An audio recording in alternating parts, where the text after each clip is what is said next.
Hello students.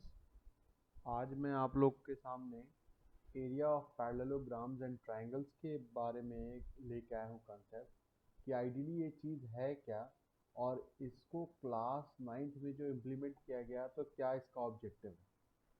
बहुत आसान सा चैप्टर है। सबसे पहले तो इस चैप्टर का नाम समझना है कि आइडियली ये चीज़ है क्या। अब देखिए नाम में ही क्लियरली लिखा है एरियाज ऑफ पैरेललोग्राम और ट्रायंगल एंड ट्रायंगल, यानी अभी हम जो बात करेंगे वो बात करेंगे एरियाज की। और आइडियली एरिया का मतलब क्या है? Area means the space. Like simple सा एग्जांपल मैं दूं, जैसे आप मान लो सामने मेरे बैठे हो, तो आइडियली जो स्पेस ऑक्यूपाई किया ना आपने, लाइक जहाँ बैठे हैं आपने जो स्पेस कवर किया है, दैट इज एरिया। तो सेम यही चीज़ यहाँ भी है। मैं थोड़े हार्ड या भारी वर्कम वर्ड्स नहीं यूज़ करूँगा सो दैट आपको कन्फ्यूजन ना हो। तो बहुत सिंपल लेमन टर्म में ऐसे समझिए कि जो प्लेन फिगर हम बनाते हैं और वो जो स्पेस ऑक्यूपाई करता है पेपर पे, उसी को हम एरिया कहते हैं।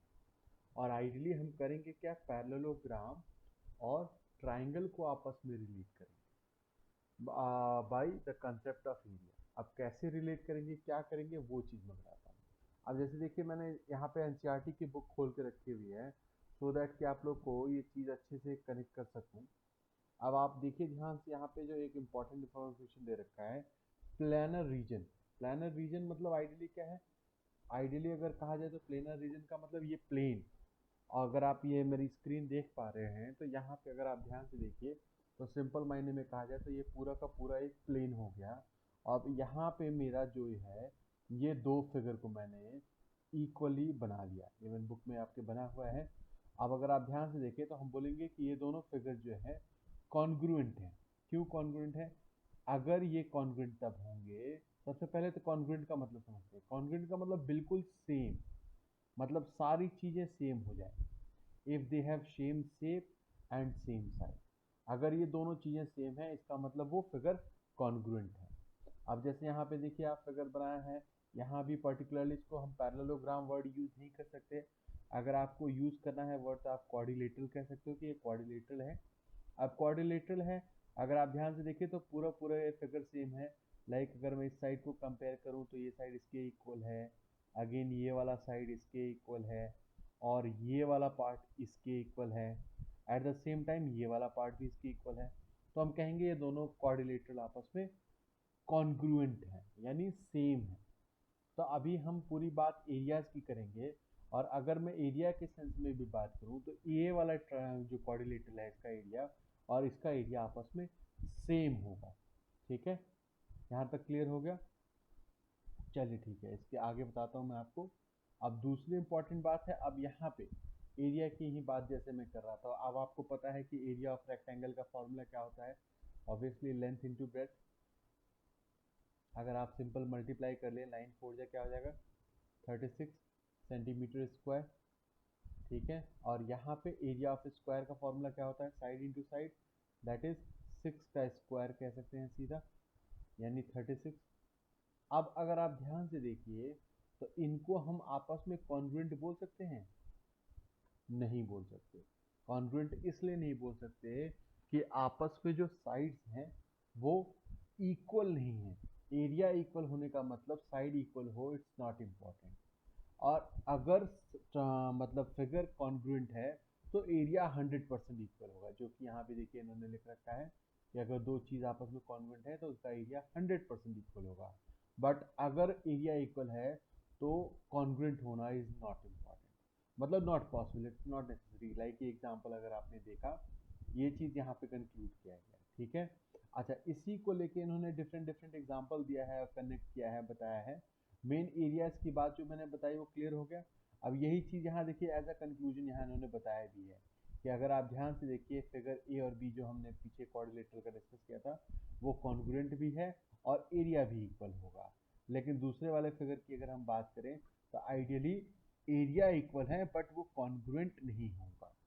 ठीक है, कॉन्ग्रुएंट और इसका मतलब समझ में आ गया। अब हम आते हैं ideally figures on the same base and between same parallel. इसका क्या मतलब है? आइडियली सिंपल सी बात है, बेस को लेके कंफ्यूज नहीं होना है कि ये बेस वर्ड क्या है। बेस का मतलब सिंपल वे में कहा जाए एक कॉमन लाइन जिस पर आपका दोनों फिगर इक्वली बने हुए।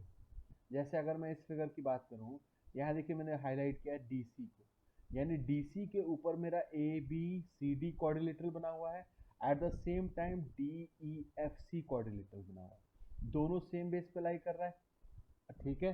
बट अगर हम पैरेलल की बात करें तो दोनों सेम पैरेलल लाइन के बीच में लाई नहीं कर रहा है, जिसकी वजह से हम इसको कहेंगे कि ये both lie on the same base but they don't lie on the same parallel, in between same parallel. Again same reason यहाँ भी अगर हम कॉमन बेस की बात करेंगे तो ये वाला लाइन हमारा कॉमन हो जाएगा दोनों में, ठीक है।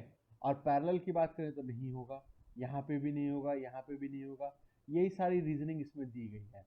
अब अगर मैं इस वाले फिगर में आऊँ तो यहाँ अगर आप ध्यान से देखिए तो ये वाला क्वाड्रिलेटरल जो है हमारा ए बी सी डी का, ये बेस और ये दोनों सेम पैरेलल के बीच में लाई कर रहा है।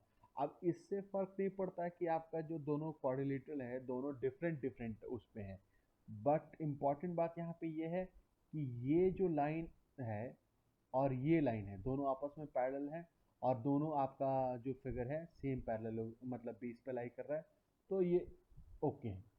अब यहाँ इंपॉर्टेंट एक थ्योरम निकल के आती है सामने, और या यूँ कह लीजिए एक कंक्लूजन निकल के आता है कि इफ द ट्राइंगल और if the parallelogram lie on the same base and between same parallels then they have equally, ठीक है।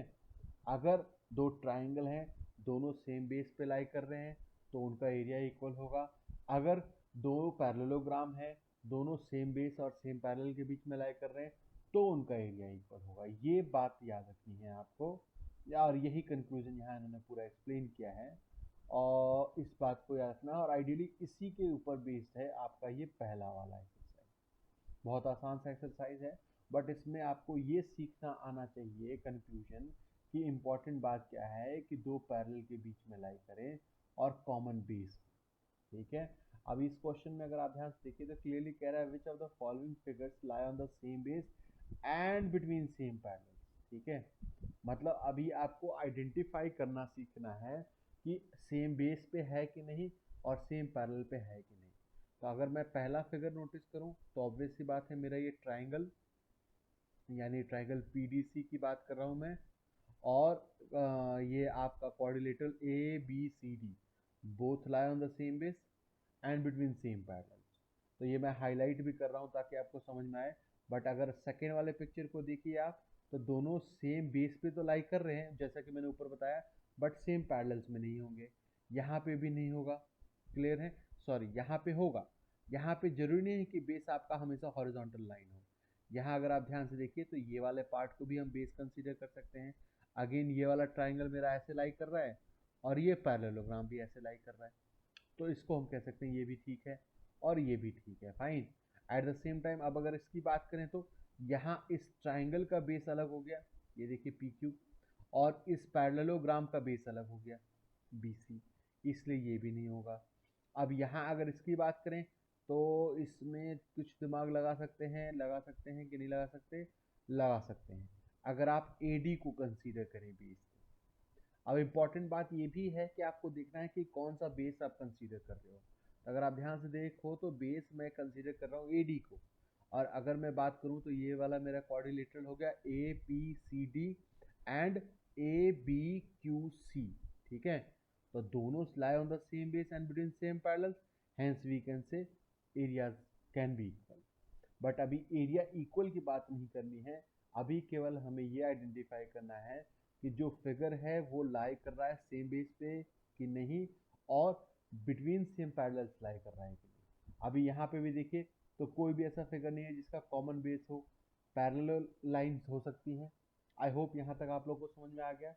और भी फर्दर डिटेल्स के लिए मैं नेक्स्ट अपकमिंग वीडियो सेशन में आपको सारी चीज़ें एक्सप्लेन करूँगा। Thanks for watching, bye.